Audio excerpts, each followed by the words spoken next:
And he was like, what gives? Yeah. But the way he did it was like, you have blood on you. You Yeah. lied to me. Well, I was still in a battle. Even if your guys did a good job and kept other people away, we were still at war, dude. Well, and she smoothly comes up with another lie. Well, a half lie. She said she was hit on the face with something that was thrown, and the blood was from the man that was dying on her horse. Which could also be true. I don't think that that's going to be the blood on your tits and, like, your shoulders. But nope, that came whatever. from her mouth, from the fist that was thrown. And like, you see. The neck bleeding, did we forget that? She was bleeding from her neck? Yeah, no, we mentioned that in an earlier episode where she's like, I don't know what the fuck this is. Let's just ignore it, okay? Ignore it. It's weird. Well, Band-Aid. I think it just goes to show how easily Kahlan lies, though. Here again, she's just like letting them spill everywhere without any regard.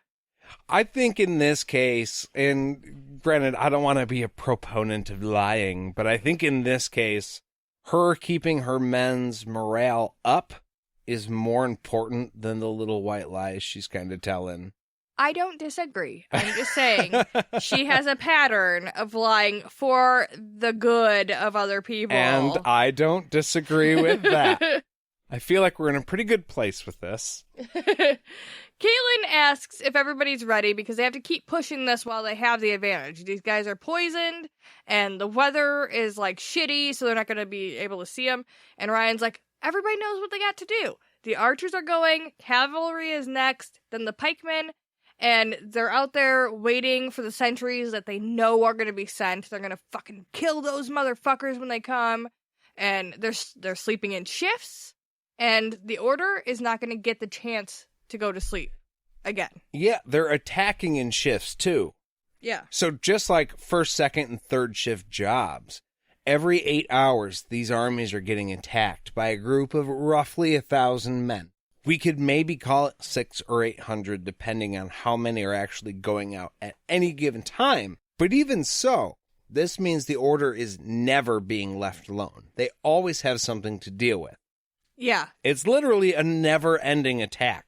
Yeah, and by now, for sure, the officers are yelling at their men. Like, you're no longer just chilling in your camp, waiting for something to run up on you. It's like, I'm sure they're being yelled at and all the time over there.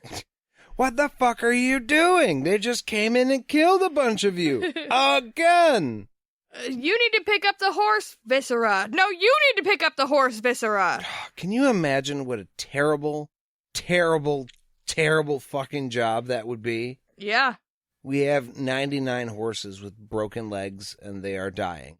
And somebody has to do something with them. Now, granted, they have a really big army, so I'm sure there's a pretty clear answer as to what happened to the horse meat.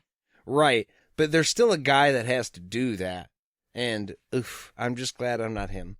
Same. So Prince shows up and he tells her that he and Toss made her a neat little fort made out of pine boughs with hot rocks and her clothes and hot water buckets so she can wash up and she can go and be comfortable. The first thing she does is take off and clean that bone necklace that she got from Addie. That's the only thing she wore into battle because it, like, reminds her of her mama. And it's supposed to, like, protect her and keep her safe?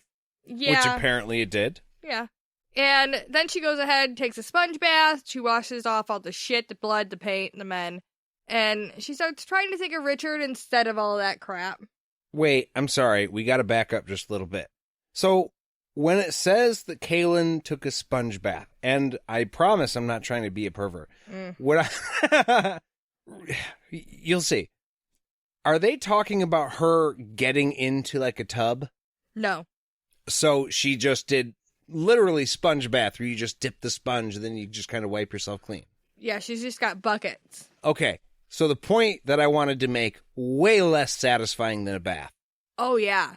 If I were Kahlan, and okay, now, you know what? I have to change my answer because if I was a soldier, what I would rather do is just jump into the whitewash again. Might as well keep it on you. In another 8 hours, you're up. That was what I was wondering about. Why is she washing all her whitewash off if it like was a whole thing about putting it on? But Kahlan, I mean, we're going to get into that in just a second here, but she she's got some other things going on to where she doesn't necessarily have to be whitewashed all the time. So it'd be a little different for her. Yeah, I suppose. And I guess at this point, the enemy knows she isn't a spirit, maybe. So she doesn't necessarily have to keep that ruse up anymore. She can, Right.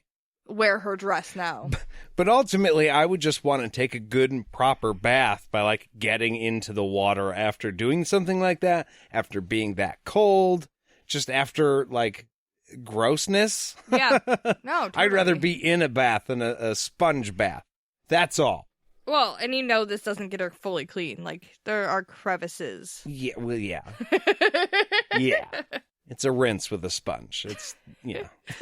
So her confessor power is still depleted, and she doesn't feel super duper great, but she can't sleep yet. She has to go and be with her men. Morale and all that bullshit, Yeah. Ugh. Gotta stoke the flames, man.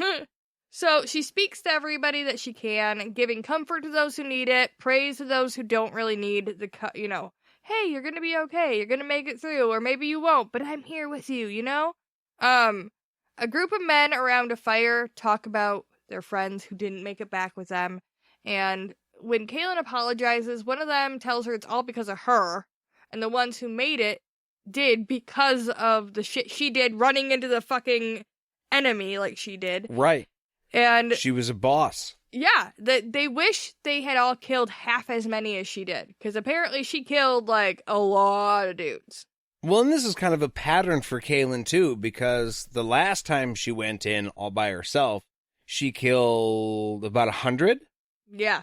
Now, granted, we found out after that it wasn't necessarily all hack and slash. Nick had a lot to do with that. The wizard had a lot to do with that. I mean, there was other factors. But she's repeatedly getting high counts. Yeah, she is.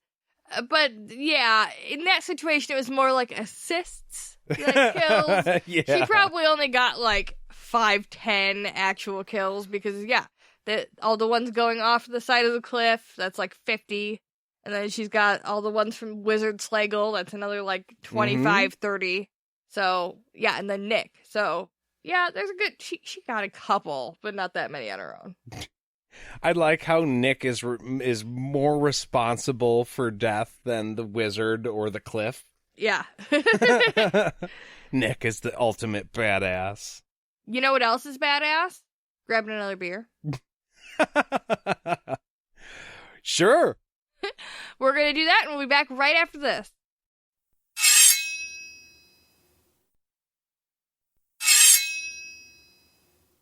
And we're back. So Ryan walks up on this little powwow and hears him talking about Kahlan hacking and slashing, and says he was worried about her having trouble with the sword, but they found fingers and hands all stuck in Nick's horse shit. Is it tack? Is that what you call it? Yeah, I think tack is all the equipment a horse has on it when it's, Nick is a big workhorse. Yeah. So I think that's all his leather straps and stuff. I don't know any of the technical names. So, yeah, tack sounds good. Cool, like that. Kahlan reminds Ryan who her father was and that Sloane was killed, so she didn't really have a choice. She had to do what she had to do with her sword, and that's hack some fingers off. Yeah, don't be surprised that I am relentless and very skilled in battle. The guy who you were trained by, who was your war idol, was trained by this guy. Yeah. Who is even better at it, and that guy trained me. So, yeah, I'm pretty fucking good. I feel like... You should have seen what I did to that guy's eye. I fucked him up. I just don't blame him for, pointing it out to her. Hey, remember a second ago when you were all I didn't get touched by anybody, and they were so far. Hey, the fingers that were, all up on your horse that you cut off, totally tell a different story. But cool. And I get that he's being a little cocky too, but, like we said, she's the leader. She's the one to these people, so, they can't let harm befall her. So even if Kahlan took a risk for that little bit and was okay, this'll be fine, they're pointing out to her that it was much closer than she had intended, and shouldn't probably be done again. Yeah, and we noticed, so... Yeah. All right, you made your point. Yeah. Now you're going with the fucking bodyguard, okay? Just so you know, we're paying attention. You can't just slip that stuff by us, okay? Okay. Ryan tells her that she also looks like shit. Just like straight up shit. Worse than the people that were poisoned.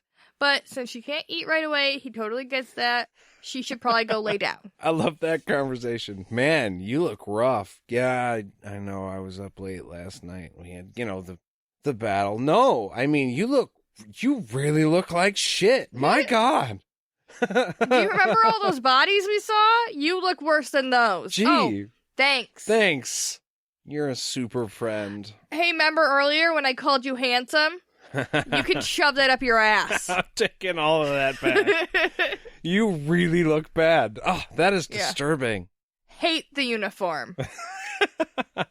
Ryan tells her that he will wake her in the morning before the next wave because when he tries to tell her that he thinks that she should probably sit this one out, she gives him a look and he's like, okay, forget it. I'm not fucking with that. It's funny that she gave him the look about sitting out the next round instead of giving him the look for telling her he was going to wake her up in the morning. Because that's what I would be upset about. I'll wake you up in the morning, okay? Oh, the fuck you will! I am sleeping in. I told I am you not guys. to be disturbed, okay? This is your job. Yeah. You guys are going in the morning. I'm not going in the morning. I want a McMuffin. Thank you. Somebody bring the carriage around. Let's fucking go. So she lays down. She starts to think about everything going on and worrying and mulling it all over. She knows she did what she had to do as a mother confessor, even though it was maybe foolhardy. Those people that died need to have vengeance, and she's going to give them vengeance. They will be avenged. But then she starts thinking about Richard and crying and hoping he doesn't hate her. So she's basically just taken the emotional wheel and given it a good Wheel of Fortune spin. Yep. Okay. All right. Just checking. I mean, to be fair, after you've been awake for this long, I Too think... long? Yeah, it just starts happening. You just start crying and you're like, I don't know why. I don't know why. I could see that. From the moment she got off the horse, and this is completely understandable, she has been every single emotion there is to be. Yeah. And so right here, she's like, I don't know what to do. Oh, Richard, I'm in love. Then she's ecstatic. Then she's hysterical. Then she's cool. And it's like, it's a lot. I mean, it's been a rough start to this book, okay, for her. I get that, but people are trying to give her the opportunity to chill for a minute and, like, get a handle, and she's not taking it. She just keeps going hard. Yeah. Well, and I mean, she is doing that because duty is important to her, and I get that. But I also, hey, everybody has their limit. Yeah. And yeah, maybe you are kind of wasting time. Not wasting time. It's a good cause, but it's not necessarily the cause that needs you fighting for it right now. That's the sudden realization that she has while thinking about Richard here. Right. And it's like she goes through this wheel of emotion and she comes to this realization. And us as the reader have been there for a minute. So we're like, she figured it out, guys. And yeah, that's what I think he's pointing out, is that it is a good cause, but it may not be your priority right this second. Right. She remembers the bigger picture problems that have been shoved down to the back burner because of this war, and finally gets a little bit of perspective on all of this, and the fact that she should probably be an Aiden drill, not here letting emotions risk her life. They are superhero level. I mean, Richard and Kahlan and Zed, right? You got Shota. They are the Avengers. They got the power and the motivation and the ability. So they're the good guys. And the army has their job. They can fight the other armies, but they can't fight the Keeper. So Richard and Co. are the only people able to do that. Right. So she has to be a part of that team. Right. She has to be taking care of the bigger picture stuff because nobody else even knows what's happening, actually. And Kahlan figures out that's why Jarkin was laughing at her, because she's being foolish by being here.